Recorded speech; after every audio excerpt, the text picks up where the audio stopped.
옛날 언어예요. 근데 심히 기히 여기는 인생이라는 제목으로 함께 말씀을 나누도록 하겠습니다. 오늘 아침에 혹시 그 스포츠 좋아하시는 분들은 보셨습니까? 우리의 사랑하는 손흥민 선수가 3골이나 넣었습니다. 이거를 이제 여성들은 모르겠지만 헤드트릭이라고 하는데 어마어마한 기록입니다. 예. 군대에서 헤드트릭 하면 영웅 대접받습니다. 뭐 어쨌든 이렇게 이제 이 손흥민 선수가 대단한 활약을 하고 있는데, 여러분 이렇게 대단한 선수가 이제 뭐 그냥 우리끼리 인류 선수다라고 하는 게 아니라 그냥 월드 클래스로 인정을 받은 선수인데, 이 선수가 축구장에서 인종차별을 당한 적이 있습니다.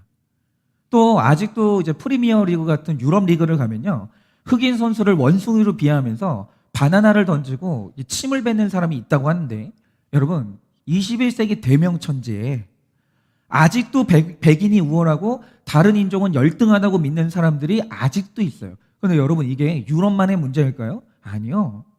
여러분 지금 우리나라가 신분제도가 폐지된 게 1894년 갑오개혁 때 이미 끝났습니다. 무려 128년이나 지났어요.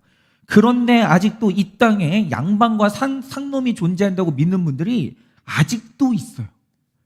아직도 신분제도가 있다고 믿는 사람들이 아직도 있어요. 그래서 여러분 지금 대통령 제도라는 게 민주주의 체제에서 대통령은 왕이 아니잖아요. 개념이 완전히 다른 거잖아요.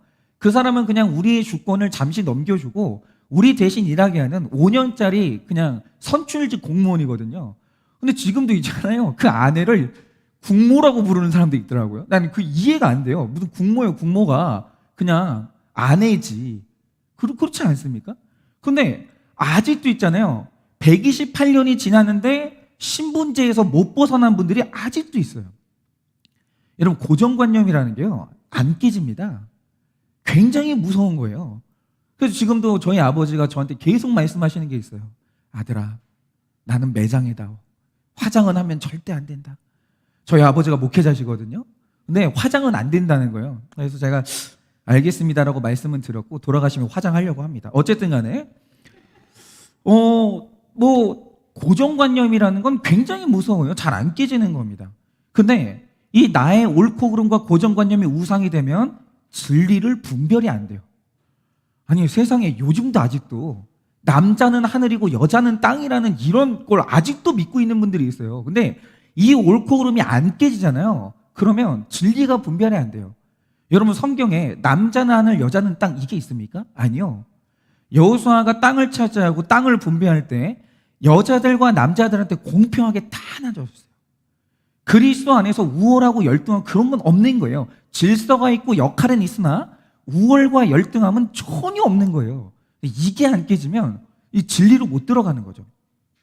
특별히 자신의 고정관념이 강한 사람일수록 이 구속사의 복음을 이해하는 것이 굉장히 힘듭니다. 말하자면 이런 거죠. 자, 하나님은 100% 거룩하신데 인간은 100% 죄인이에요. 이 말 뜻이 뭐냐면 하나님과 인간은 개와 고양이다 그 뜻이에요. 모든 게 달라요.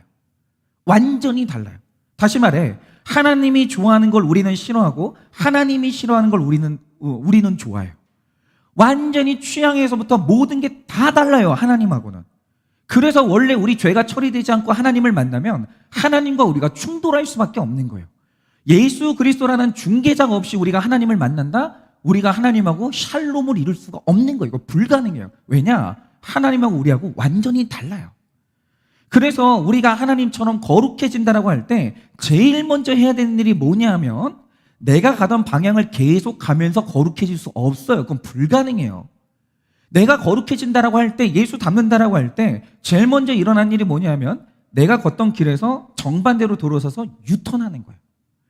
이게 없는 한 거룩은 절대 안 되는 거예요. 그래서 거룩의 적용이라는 것은 이렇게 생각하시면 돼요. 내가 늘 살아왔던 편안함, 내 욕구와 정반대로 적용하면 그 맞는 적용이에요. 거의 다 그래요. 예를 들어서 말을 하고 싶은 사람 있죠. 말 안 하면 돼요. 그게 거룩이에요. 근데 평소에 말 안 하고 싶은 사람 있죠. 회피하고 싶은 분들. 그런 분들은 말하면 돼요. 그러면 그게 제대로 된 거룩의 적용인 경우가 굉장히 많다는 거죠. 그래서 원래 이 세상에서 우리가 예수님 닮는다고 거룩하게 살게 되면 거룩이 없는 불신자는 심히 기이 여길 수밖에 없는 거예요. 왜 저렇게 살지? 왜 저러지? 저게 말이 되나? 여러분, 거룩함과 정반대로 사는 죄인들은 거룩한 삶이 이해가 안 되는 거예요. 여러분, 모든 죄인은 100% 이기적이고 그게 상식인데, 거룩하기로 선언하고 결심한 사람들은 이타적으로 살아가거든요. 근데 그건 죽었다 깨어나도 이해가 안 돼요. 왜? 왜 내가 너 때문에 희생해야 되는데? 내가 왜 너 때문에 내가 이런 가정에서 왜 같이 살아야 되는데? 내가 왜 이 아내랑 이 남편이랑 왜 살아야 되는데? 그러니까 우리는 이혼이 없잖아요. 근데 그게 불신자들은 이해가 안 되는 거예요. 왜 내가 그러고 살아야 돼? 내가 뭐가 부족해서? 너무너무 기이한 거죠. 거룩의 삶이라는 것은. 여러분, 마찬가지로 오늘 말씀에 베드로가 예수님을 만났거든요. 만나고 오늘 나오는 말씀이 뭐냐? 심히 놀랐다고 하는데, 놀랐다는 말의 원래 이 원어가 기이히 여겼다라는 거예요. 너무너무 이상한 거죠. 그런데 이 기이함은 부정적인 기이함이 아니고요, 안 믿는 사람들이 성도의 삶을 보면서 예수를 믿는다는 건 다른 거구나. 저는 제일 슬픈 말이 뭐냐면 이런 거예요. 성도님들이 어떤 목회자를 보면서 너무 실망하잖아요. 그러면 자조적으로 이런 말씀을 하세요. 그래, 목사도 사람이지. 이게 제일 슬픈 말이에요. 그러니까 이런 거죠. 불신자들이 성도들을 보면서 딱 그러는 거예요. 그래, 너도 사람이고 나도 사람이지. 뭐 다르겠어? 이게 제일 슬픈 말인 거예요. 원래 정상적으로 나면 어떤 반응이 나와야 되냐면 기이해야 되는 거예요. 어떻게 저럴 수가 있을까? 그러면서 나도 예수 믿고 싶다는 마음이 들게 하는 것, 그 신비함을 보여주는 것, 이것이 바로 기이 여김을 받는 인생이에요. 한마디로 믿지 않는 사람들은 죽었다 깨어나도 못하는 적용을 하는 것이 기이 여기는 인생이라는 거죠. 그러면 구체적으로 우리가 불신자로부터 기이 여김을 받는 성도가 되려면 어떻게 해야 되겠는가? 오늘 우리가 정말 죽음을 앞둔 예수님을 보면서 우리가 한번 묵상을 해보자 이거죠. 첫째로, 말할 때와 침묵할 때를 분별하는 성도가 되어야 됩니다. 근데 이게 제일 어려워요. 정말 어려워요. 다시 말해, 말할 때와 침묵할 때가 언젠지를 알아서 언어 생활을 제대로 하기만 해도 그 사람은 사람들에게 기이 여김을 받는 거예요. 11절에서 14절입니다. 예수께서 총독 앞에 섰음에 총독이 물어 이르되 내가 유대인의 왕이냐? 예수께서 대답하시되 내 말이 옳도다 하시고 대제사장들과 장로들에게 고발을 당하되 아무 대답도 아니하시는지라.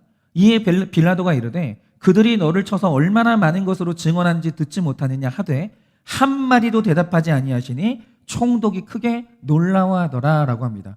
그런데 이 놀라워하더란 말의 영어 성경을 보면 이 말 뜻이 뭐냐면 경이롭게 여겼다라는 거예요. 어떻게 저럴 수 있지? 굉장히 놀랐다라는 거죠. 근데 이럴 수 있는 이유가 뭐냐? 여기 오기 전에 예수님이 겟세마네를 통과하셨거든요. 그래서 겟세마네에서 이미 주님은 죽기로 작정하셨어요. 사실은 겟세마네 동산에서는 굉장히 갈등하셨습니다. 주님, 안 죽는 방법은 없을까요? 이 잔이 피할 수 있는 다른 방법은 없을까요?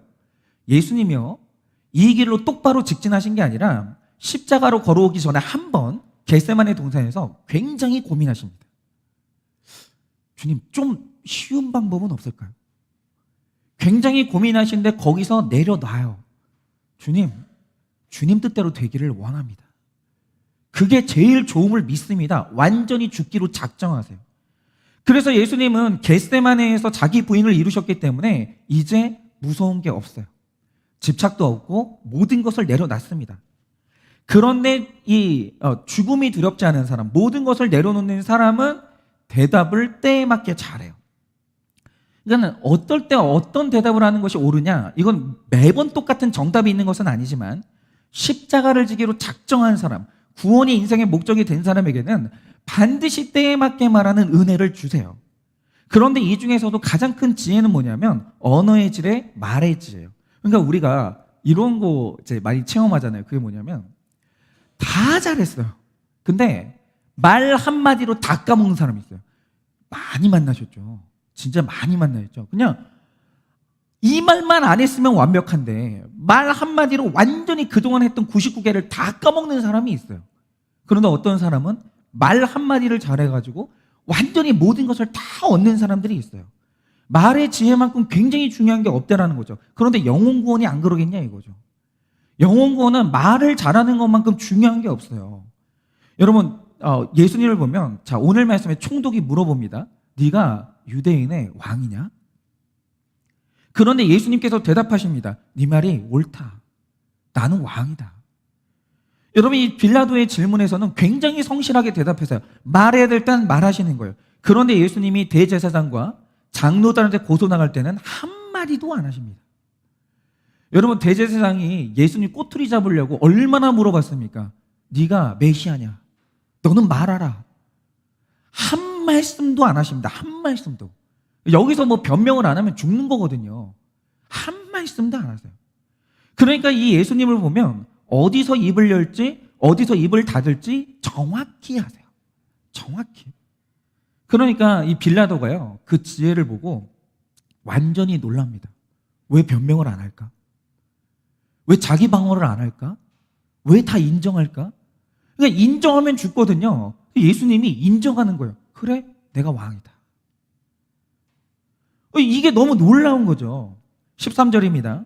이에 빌라도가 이르되 그들이 너를 쳐서 얼마나 많은 것으로 증언하는지 듣지 못하느냐 하되라고 합니다.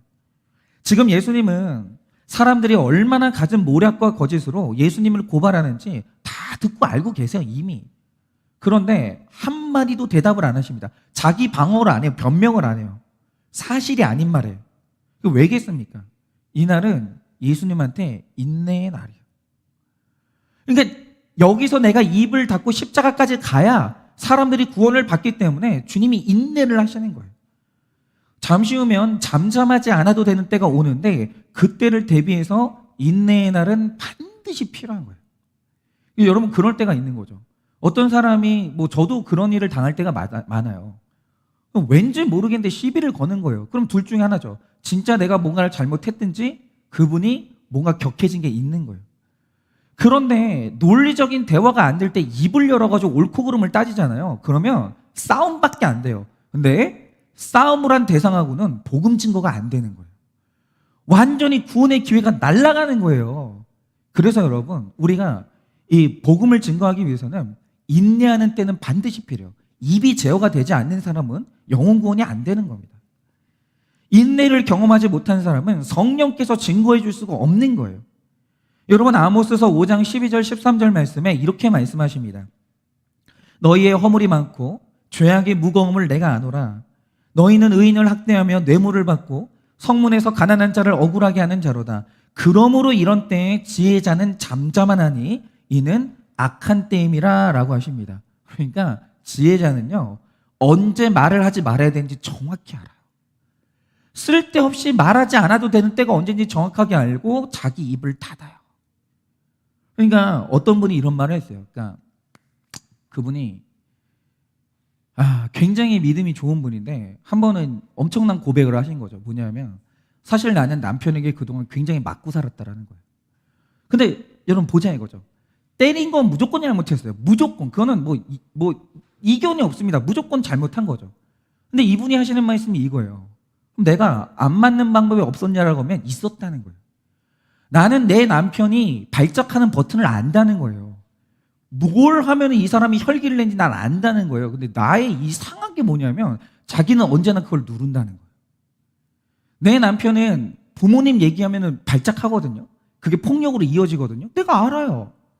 그거 안 건드리면 안 맞을 방법이 있다는 거 알아요. 근데 이분이 말씀하신 게 뭐냐? 나는 이상하게 부부싸움만 하면 그거 누른다는 거예요.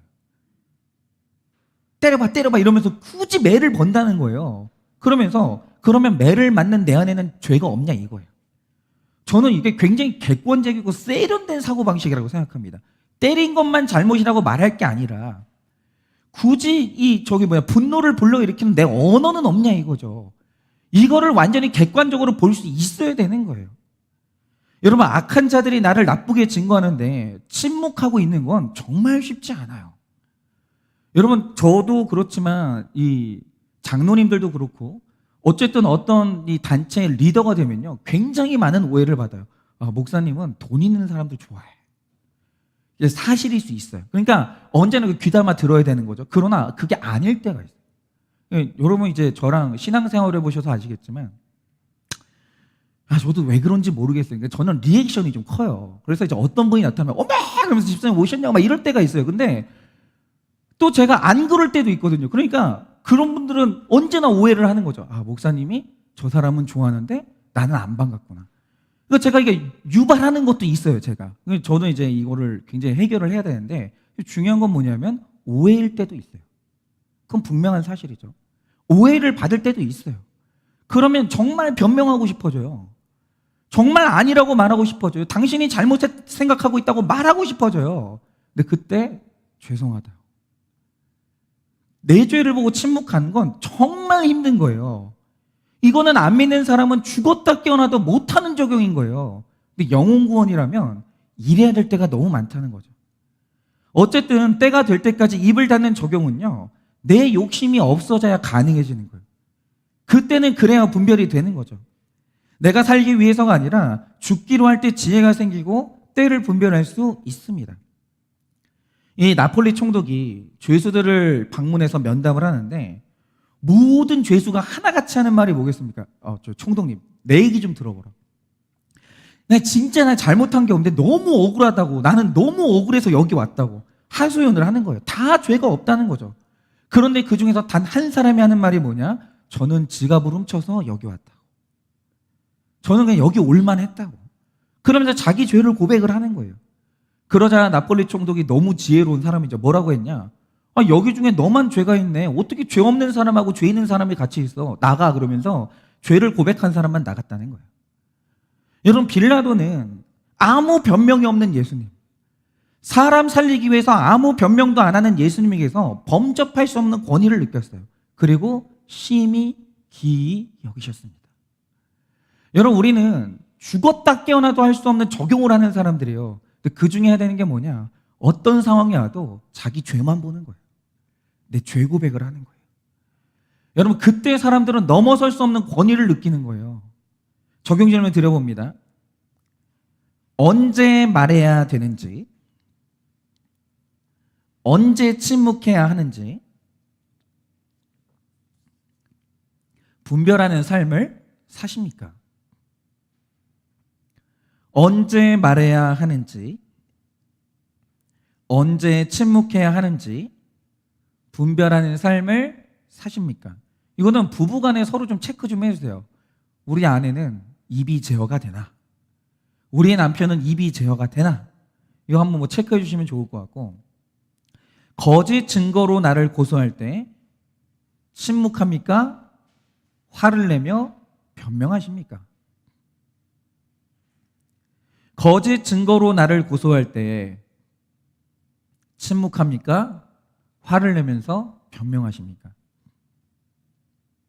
두 번째로, 심히 기이 여기는 인생을 살려면 무엇보다 항상 하나님의 소원을 선택해야 돼요.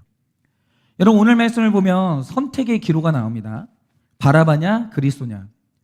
오늘 예수님이 선택을 당하시는데, 여러분, 우리도 선택해야 될 때 하나님의 소원을 선택해야 돼요. 사실 저는 이 말씀을 증거하면서 제가 준비하면서 이 부분에서 제 죄를 봤어요. 너무 찔리는 일이 하나 있는데, 저는 하나님의 소원을 늘 선택하고 살지 못했어요. 여러분, 15절입니다. 명절이 되면 총독이 무리의 청원대로 죄수 한 사람을 놓아주는 전례가 있더니 라고 합니다. 여러분, 이 명절 때 죄수 하나를 놓아주는 전례는 성경적인 것이 아닙니다. 여러분, 성경에는 이런 권한을 준 적이 없어요. 죄 지은 사람을 마음대로 놔주는 이 전례가. 근데 제가 요즘도 되게 하나 의아스럽게 생각하는 게 뭐냐면, 요즘 같은 시대에 아직도 대통령한테 사면권을 주는 게 그게 좋은 건가? 그건 저도 잘 모르겠어요. 이게 그냥 얼마든지 정치적으로 악용될 수 있기 때문에 법적인, 누구나 다 합의한 이 법적인 제도 말고, 이게 5년짜리 선출직 공무원한테 죄인을 자기 맘대로 그냥 풀어주는 이런 권한을 주는 게 맞는 건가? 이게 구속사적인가? 이거 좀 모르겠는데, 어쨌든 오늘 말씀에 나오는 죄수를 놔주는 전례는 성경적인 건 아니에요. 자기 마음대로 죄수를 놔주는 이 관례는 악한 자에게 악용될 수 있습니다. 그 증거가 오늘 말씀인데, 여러분 보세요. 다수의 소원이라는 것이 늘 선한 것은 절대 아니죠. 다수의 의견이 늘 옳은 것은 절대로 아닙니다. 여러분, 빌라도와 이 무리가 계속 묻고 답을 하고 있지만 결론이 뭐냐? 예수 죽이자예요. 다수가 합의를 봐가지고 한 목소리를 내는 주제가 뭐냐면 예수 죽이고 바라바 살리자예요. 그때 이들은 이게 옳은 줄 알았어요. 다수가 말하니까. 뻔한 결론을 두고 답을 하면서 100% 죄인인 인간들이 함께 도출하는 결론은 예수 죽이자라는 거죠. 여러분, 기독교는 이래서 민주주의가 아니에요.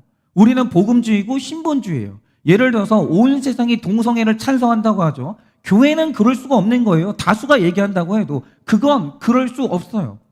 제가 지난번에도 말씀드렸지만 임신을 한 어떤 분이 10사람한테 물어요. 8명이 낙태하래요. 2명은 낙태하지 말고 애 살리래요. 그러면 우리는 하나님 뜻에 따라서 순종을 하는 거지 다수가 말하는 대로 가는 사람들이 아니라는 거죠. 그러니까 다수결의 원칙이 제일 공평하긴 해요. 제가 볼 때도. 그러나 가장 상위에 있는 법은 뭐냐면 말씀이라는 거죠. 여러분, 교회는 다수가 기뻐하는 뜻을 따르는 것이 아니라 하나님이 기뻐하시는 뜻을 따르는 공동체예요. 언제나 우리는 하나님께 물어요. 그래서 말씀으로 바로 서 있는 한 사람이 말씀 없는 다수보다 오를 수가 있어요. 보자 이거죠. 여러분, 오늘 이 다수가 예수님을 죽이기로 결정합니다. 그런데 2000년이 지났어요. 오늘 우리가 알게 되는 사실이 뭡니까? 그때 바라바가 아니라 예수님을 살리는 게 옳았다라는 거예요. 우리는 알죠. 2000년이 지난 후에. 그런데 이 당시 사람들은 다수가 얘기하니까 이들이 믿었던 게 뭐냐? 바라바는 살고 예수는 죽는 게 맞다라고 생각했던 거예요. 여러분, 언제나 무리라는 것은 이런 거예요. 여러분, 우리가 예수님의 뜻을 선택할 때 무리가 원하는 것이 우리 1순위가 되면 안 되는 거예요. 16절입니다. 그때 바라바라는 유명한 죄수가 있는데 이 말씀에서 주님과 비교가 되는 이 죄수가 바라바인데 이 바라바가 단순한 흉악범이 아니에요. 이 사람은 로마를 향해서 밀란과 살인과 강도를 저지른 악명 높은 자인데 말하자면 이 사람이 임꺽정이나 홍길동인 거죠. 유대 사람들한테. 그런데 여러분, 제가 하나 여쭤볼게요. 구속사적인 관점에서 홍길동이 의적입니까? 그런 거는 없는 거예요. 그거는 구속사적으로 맞지가 않아요. 의적이 어디 있어요? 그건 동그란 네모란 뜻하고 똑같은 거지. 도둑질을 했는데 의롭다라는 개념은 없는 거예요. 의로우려면 도둑질을 안 해야 되는 거예요. 그런데 우리 개념 속에는 뭐가 있냐면 그냥 속이 시원한 거죠. 오메. 그냥 로마를 내가 싫어하는 로마를 칼로 찌르고 도둑질을 하네?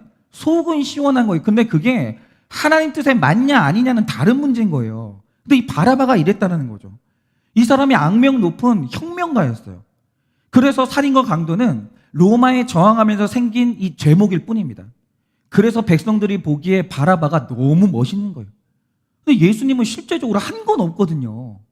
그러니까 눈에 보이는 바라바를 택할 수밖에 없는 거예요. 이 안목의 종교, 이 고정관념, 그러니까 우리가 느끼는 이게 사이다 같은 쾌감이 있잖아요. 이게 정말 위험한 거예요.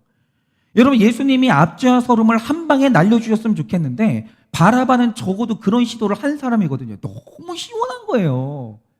나도 평소에 로마 한번 어떻게 하고 싶었는데 바라바가 찌르는 거예요.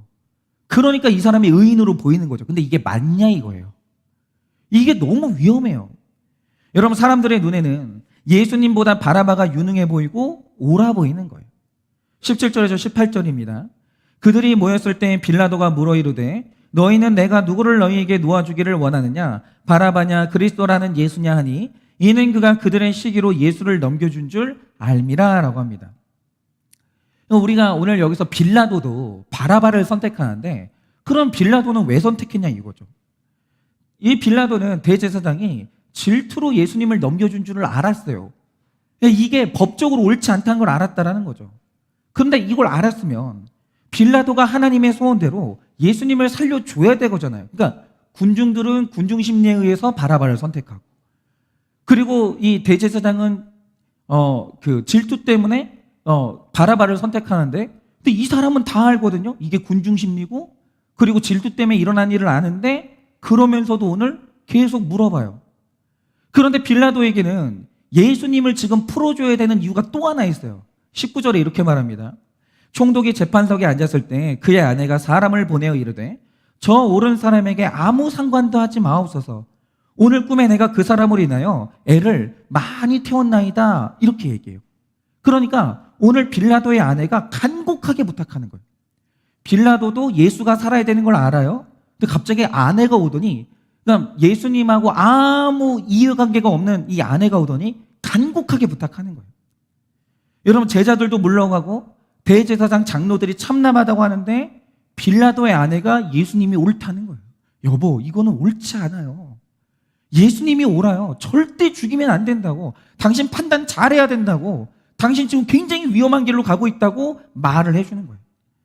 모두가 하나님이 택한 사람을 고소하고 버린 것 같아도 의외의 사람이 그 사람을 증거해 주는 거예요. 그런데 빌라도가 듣지 않아요. 빌라도가 듣지 않아요.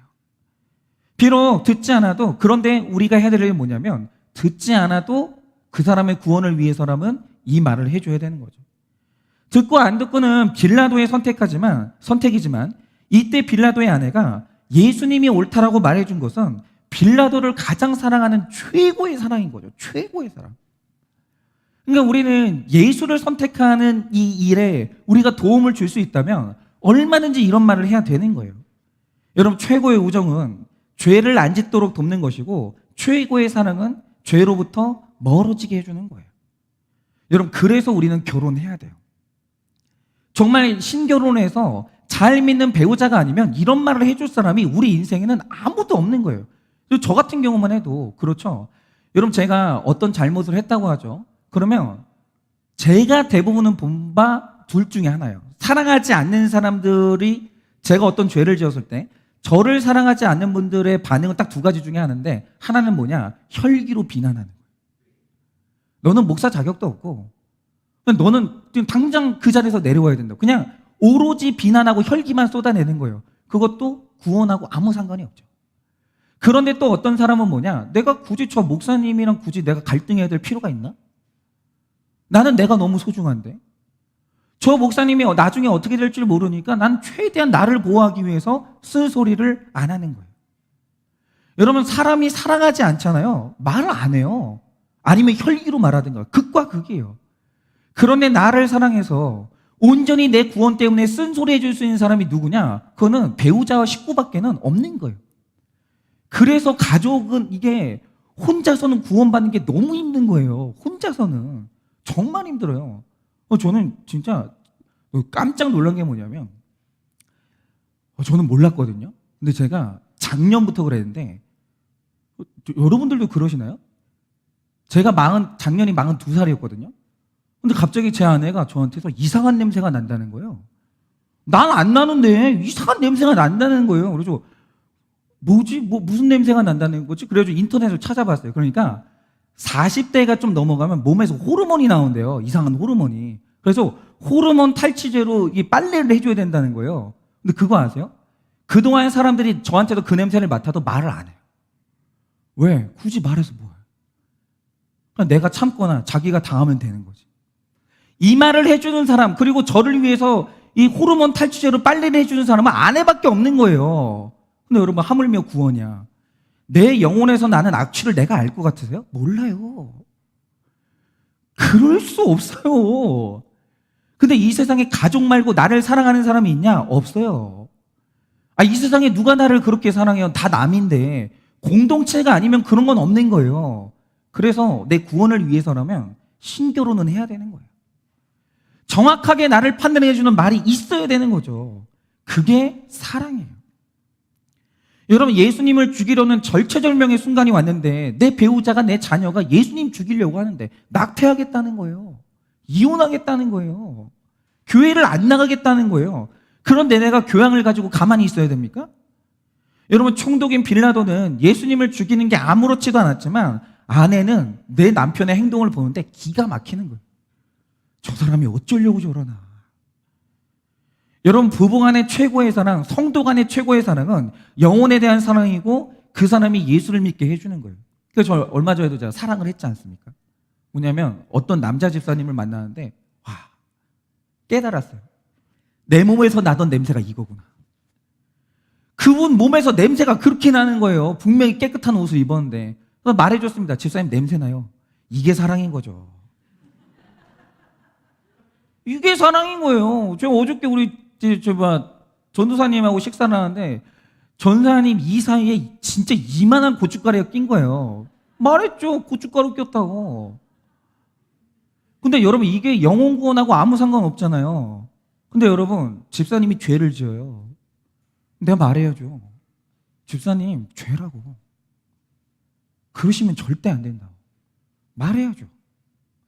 여러분, 이게 사랑이라는 거예요. 오늘 우리가 예수님이 원하시는 것을 우리가 선택하기 위해서는 이 공동체가 있어야 돼요. 나 혼자, 자, 말씀드릴게요. 절대 안 돼요. 절대로 안 돼요. 공동체 없이 혼자 구원받는다? 되나 보십시오. 절대 안 됩니다. 그래서 저는 우찌무라 간조가 주장했던 무교회주의, 저는 절대 믿지 않아요. 그런 게 어디 있어요? 사람이 100% 죄인인데 우리는 다 바람 불기 전에 넘어지는데 그런 게 어디 있어요? 공동체가 있어야죠. 신결혼해야죠. 제가 한 집사님하고 말씀을 나누고 있는데 이분이 한일교회 설교를 듣다가 어느 날 자기 죄를 보게 됐어요. 그런데 잘 보세요. 이런 분들이 되게 신기한데, 우리 교회뿐은 아닌데 말씀이 들리는 거예요. 그런 게 되게 신기한 게 뭐냐면 100% 죄인이라고 하는데 그게 너무 이해가 되는 거예요. 맞아요, 목사님. 100% 죄인이에요. 우린 진짜 그래요. 선한 게 없어요. 근데 그걸 딱 믿고 보니까 보이는 게 뭐냐? 분명히 내 자녀도 100% 죄인이고 내 남편도 100% 죄인이거든요. 근데 나는 아직까지 내 가족의 죄 고백을 들어본 적이 없는 거예요. 정신이 확 나는 거예요, 이분이. 그래가지고 한 게 뭐냐? 식구들마다 한 명씩 찾아다니면서 계속 죄 고백을 하라고 한 거예요. 근데 이제 이게 실토해 이게 아니고 먼저 자기 죄 고백을 한 거죠, 눈물로. 엄마가, 여보, 내가 살아보니까 죄인이더라. 나는 엄청난 죄인이더라. 먼저 자기 죄 고백하고, 근데 나는 당신이 구원받았으면 좋겠다. 나는 네가 구원받았으면 좋겠다고. 어떤 죄든지 좋으니까 나한테 말해달라고. 같이 기도하죠. 그때부터 이제 자녀와 남편분이 죄를 고백하는데 이게 생각보다 매운맛이라는 거죠. 난 좀 설마 그럴 줄 몰랐는데 죄들이 너무 강력한 거예요. 결코 이 집사님이 유쾌한 내용은 아니었어요. 그런데 그거보다 드디어 우리 가족도 회개했구나, 이 기쁨이 더 컸던 거예요. 그래서 이분이 그들을 다 품었어요. 여러분, 이게 사랑이에요. 예수님이 원하는 것을 결정할 수 있게끔 우리 서로가 도와주는 게 이게 사랑이라는 거죠. 여러분, 우리는 빌라도의 아내처럼 예수님을 죽이면 안 된다고 말할 수 있어야 돼요. 그래서 우리 공동체는 애누리가 없는 거예요. 그러니까 정말 우리가 100% 다 막을 수는 없어요. 예를 들어서 진짜 그렇죠. 솔직히 우리 젊은이들이 남자 여자한테 눈 돌아가면 그 신결혼하지 말란 말이 들어와요? 안 들어오죠. 예수 떠나고 말지. 그때부터 그냥 제가 악마가 되는 거예요. 목사님, 왠지 나는 사이비 이단에 있는 것만 같아. 막 이러면서, 그러면은 목사님이 제가 처녀 귀신 되면은 책임질 거예요. 별말이 다 들려요. 100% 막을 수는 없죠. 그럼 중요한 건 뭐냐? 말할 수 있어야 돼요. 그리고 결혼 못하면 어떻게 하겠어요? AS 해야지. 그냥 위로해주면서 그렇게 가야지. 여러분, 우리가 그럴 수 있어야 된다는 거죠. 그래서 제가 아는 어떤 집사님은 남편을 너무너무 사랑해서 남편이 마약을 끊지 못하니까 아내분이 신고를 했어요. 그 일로 아내분이 생계를 다 책임져야 됐거든요. 너무너무 큰 곤란을 당했어요. 그러나 기꺼이 그 모든 수고를 희생하면서, 감수하면서 내 남편의 구원이 세워질 때까지 그 남편을 잠잠히 기다리는 거예요. 그런데 이게 사랑이에요. 그러니까 앉아가지고 있잖아요. 여보, 해봐. 이런 게 사랑이 아니라는 거죠. 예. 이렇게 여보, 당신을 만나서 나는 당신 만나려고 태어난가 봐. 그런 게 어딨어요, 아이고, 정말. 그런 건 없어요. 이게 사랑이라는 거죠. 이렇게 우리가 하나님의 소원을 가져야 사람에게 기이 여김을 받는 거예요.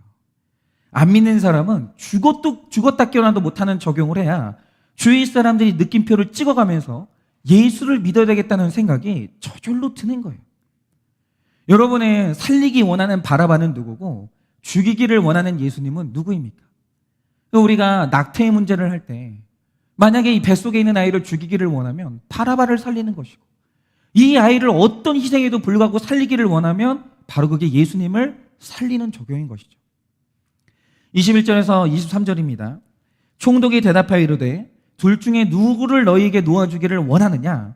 이르되 바라바로소이다. 빌라도가 이르되 그러면 그리스도라는 예수를 내가 어떻게 하랴? 그들이 다 이르되 십자가에 못 박혀야 하겠나이다. 빌라도가 이르되 어찌미냐? 무슨 악한 일을 하였느냐? 그들이 더욱 소리질러 이르되 십자가에 못 박혀야 하겠나이다 하는지라. 그러니까 오늘 빌라도를 보세요. 만약에 자기가 판단해서 살려야 되겠다고 생각하면 선고하면 될 거 아니에요. 빌라도는 이 최고 재판장인데, 근데 살려야 될 사람의 문제를 놓고 죄가 없는 것도 명확한데 계속 물어봐요.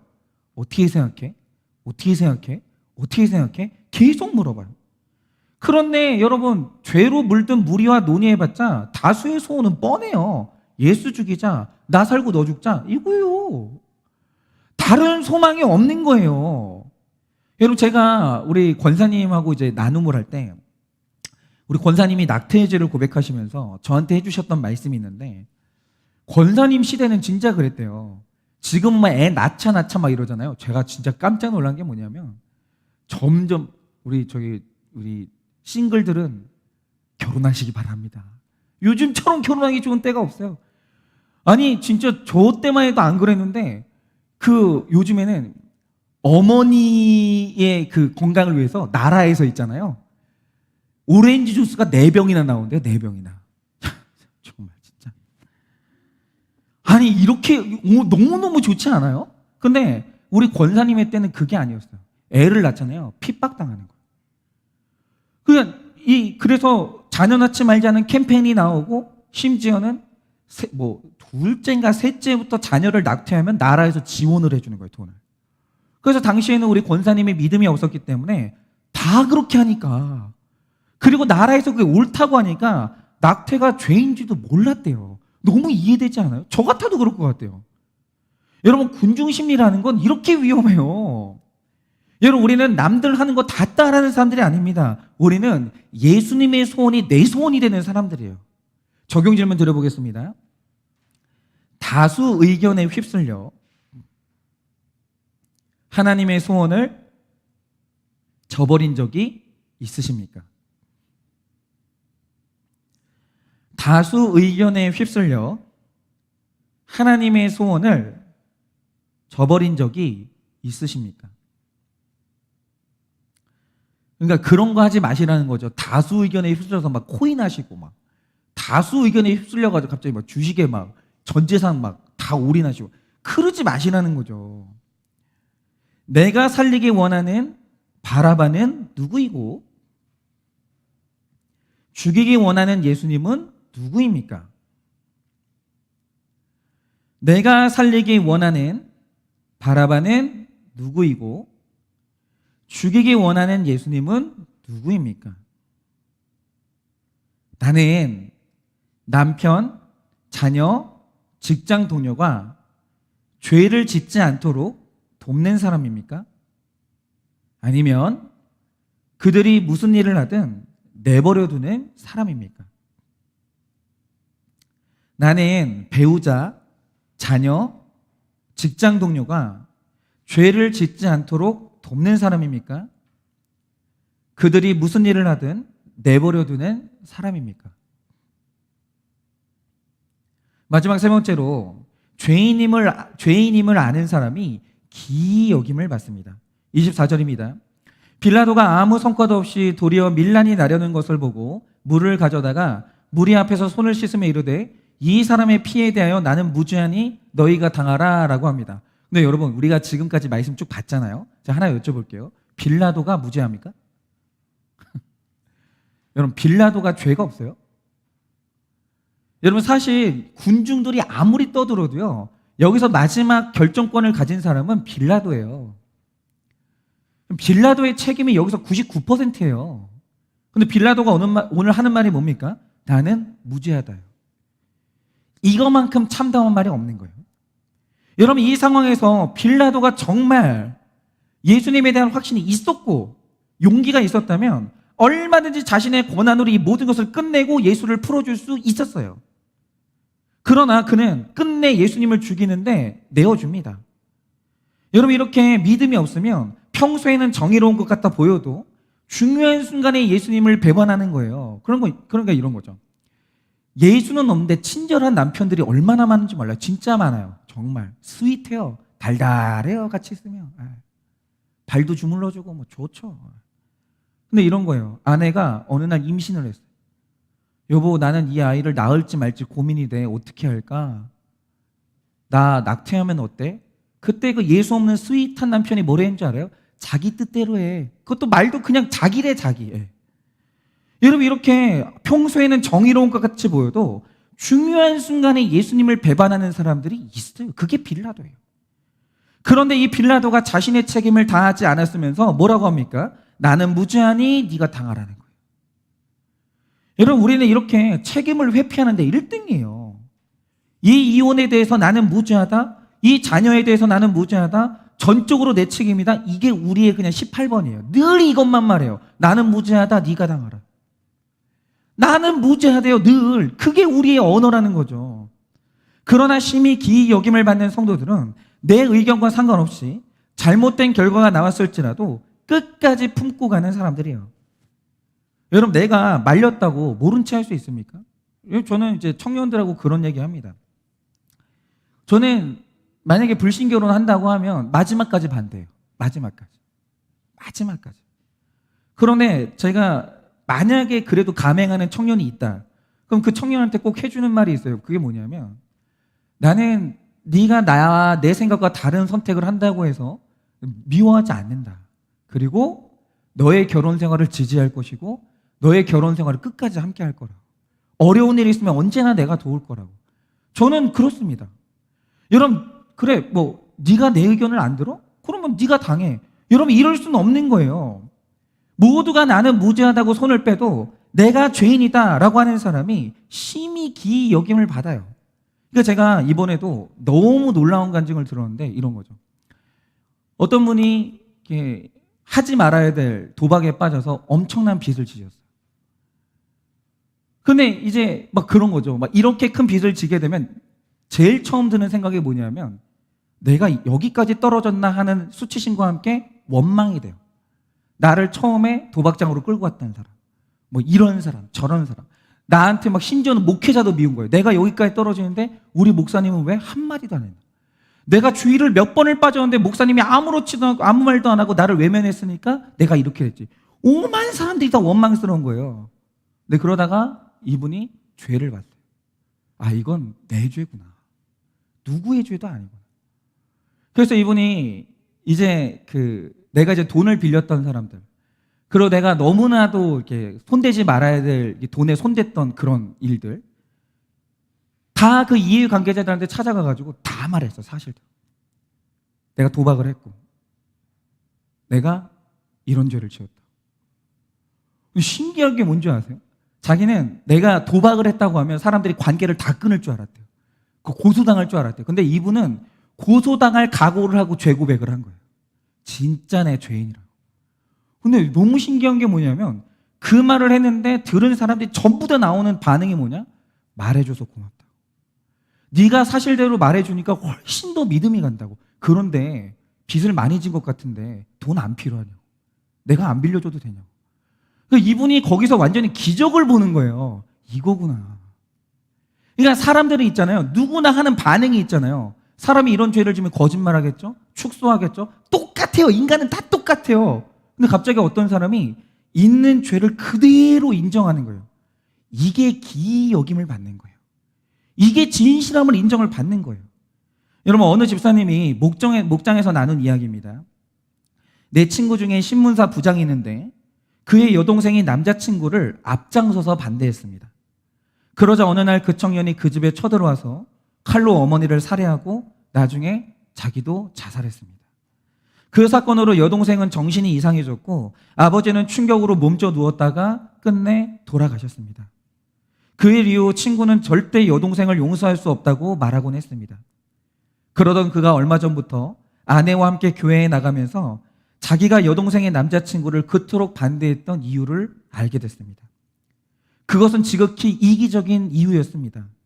부모님을 모실 수 없는 아내였기 때문에 여동생에게 그 일을 떠넘기려고 했는데, 그 청년과 결혼하면 여동생이 부모님을 못 모실 것 같아서 그래서 저는 반대했습니다. 친구는 자신의 이기심과 죄를 깨닫고는 용서할 수 없었던 여동생을 용서하게 되었습니다. 여러분, 이렇게 끔찍한 사건과 상황 속에서도 자기 죄를 보면 문제가 해결돼요. 그런데 자기 죄를 보지 않기 때문에 믿는 사람이나 안 믿는 사람이나 가정이 똑같이 난장판이에요. 그러니까 이런 거죠. 거기서 내 죄를 인정하고 보는 기이 여김을 받는 한 사람만 있으면 가정은 절대로 무너지지 않아요. 절대 그렇게 안 돼요. 그럴 수 없어요. 그러나 우리가 서로가 다 그렇게 자기 죄를 보지 못하고 싸우기 때문에 안 믿는 사람이나 믿는 사람의 가정이 똑같아요. 그럼 문제가 있는 거죠. 여러분, 빌라도나 대제사장처럼 성령이 임하지 않은 사람은 나는 상관없다, 나는 무죄하니 네가 당하라, 이래요. 이러면 우리가 남을 구원할 수가 없습니다. 여러분, 내가 반대한 일이라도 책임지고 끝까지 끌어안아야지 어떻게 우리가 상대방만 정죄할 수 있냐 이거죠. 여러분, 결혼하기 전에는 다 그러죠. 여러분, 결혼할 때 우리 싱글들은 잘 들으세요. 미안한데 나는 바람을 피울 수는 있을 것 같아. 그러고 결혼하는 사람 누가 있습니까? 내가 술을 못 끊어. 그러고 결혼하는 사람이 어디 있냐고요. 미안한데 내가 끊지 못한 도박이 있어. 이러는 사람은 없어요. 다 결혼하고 싶잖아요. 완벽하게 포장합니다. 그런데 결혼했더니 결혼 전과 틀리다고 정죄하고 싸우면 어쩌자는 거냐 이거죠. 그 사람이 거짓말했으니 나는 이혼해야 되겠다. 이러면 안 됩니다. 여러분, 우리는 다 연약한 죄인과 죄인의 만남이에요. 여러분, 그들이 결혼할 때 내가 이 배우자의 이 행복을 위해서 내가 술 끊어야지 결심 안 해봤겠습니까? 내 인생에 도박은 없어. 그런 결심을 안 해봤겠습니까? 했죠. 그런데 안 될 수 있는 거예요. 그 사람의 구원을 위해서 우리는 포기하지 말아야 된다는 거죠. 여러분, 우리가 다 치유받아야 되는 죄인인데 어떻게 다 냉정하게 버리고 사냐 이거죠. 여러분은 죄 없으십니까? 여러분은 완벽합니까? 거짓말 안 했습니까? 여러분, 속인 자보다 속은 자가 더 나빠요. 여러분 자신을 돌아보시라 이거죠. 우리는 다 치유받아야 될 죄인이에요. 그래서 버릴 수도 없는 거예요. 25절에서 26절입니다. 백성이 다 대답하여 이르되 그 피를 우리와 우리 자손에게 돌릴지어다 하거늘 이에 바라바는 그들에게 놓아주고 예수는 채찍질하고 십자가에 못 박히게 넘겨주니라 라고 합니다. 여러분, 하나님이 택하신 약속의 민족이 맹세까지 하면서 예수님을 죽이는데 앞장섰어요. 여러분, 제가 부탁드릴게요. 이런 결정을 하시면 안 돼요. 정말 저도 우리 성도님들하고 목회를 하면서 내 목회의 굉장히 중요한 한 부분은 이런 것이죠. 우리 성도님들이 그 결정을 못하게 하는 거. 예수님 죽이는 결정을 못하게 하는 거. 여러분, 이거는 지금 목회자가 해야 되는 거예요. 왜냐하면 이들이 맹세까지 하면서 예수님을 죽이라고 했죠. 예수님이 당하는 그 죄값을 우리한테 돌리라고 했잖아요. 우리 자손들에게 돌리라고. 그래서 유대인들의 자손들이 어마어마한 고난을 받았어요. 그 일은 실제로 이루어집니다. 여러분, 눈앞의 이익을 위해서 바라바를 택하는 것이 우리와 우리 자손을 형벌을 받게 하는 지름길이라는 거죠. 여러분, 예수님의 십자가를 언뜻 보면 지는 것 같아요. 마찬가지로 우리가 하나님 말씀에 따라서 매번 미안하다고 하고 내 죄를 고백하고 혈기내는 배우자한테 고개를 숙이면 지는 것 같아요. 그런데 지는 초라함이 싫어서 예수님과 다른 결정을 하면 그 결정이 2000년 동안 저주를 받는 그런 결정이 될 수 있다는 거예요. 유대인들은 모델이에요. 저는 언젠가 그들이 구원받기를 원하고 그렇게 될 거라고 믿어요. 그러나 이 유대인들의 역사가 말해주는 게 뭐냐면 이 조상들의 한 번 잘못된 선택이 그들 인생에 어마어마한 고통을 가져오는 거예요. 여러분, 우리는 최소한 이런 선택을 하지 않았으면 좋겠어요. 그래서 공동체에서 말리고 목회자가 말릴 때 우리가 그 이야기를 듣고 예수님이 원하시는 결정을 하는 우리가 되기를 정말 온 마음 다해 축원을 드립니다. 마지막 적용 질문 드립니다. 오늘 내가 보내서 한 결정 때문에 나와 가정이 고난을 받고 공동체에 어려움을 준 일이 있습니까? 오늘 내가 분해서 한 결정 때문에 나와 가정이 고난을 받고 공동체에 어려움을 준 일이 있습니까? 눈앞의 이익을 버리고 십자가 적용하는 것이 초라해 보이지만 그 선택을 하는 것이 나와 자손을 살리는 길임을 믿으십니까? 눈앞에 이익을 버리고 십자가 적용하는 것이 초라해 보이지만 그 선택을 하는 것이 나와 자손을 살리는 길임을 믿으십니까?